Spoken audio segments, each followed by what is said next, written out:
Hello guys, luto tayo ng pork ribs. Ayun yung mga sangkap natin. Yan, check nyo na lang.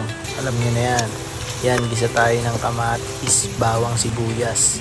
Then lagyan na natin siya ng patis. Tsaka konting ginisa mix. Ginisa mix ba naman?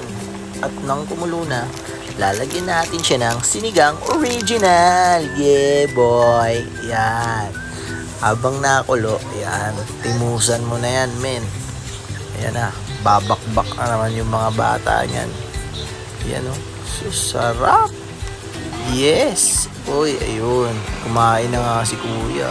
Ayan na, nilagyan pa ng patis na may kalamansi. O, sinubo na nga sa part. Ayan na, sarap.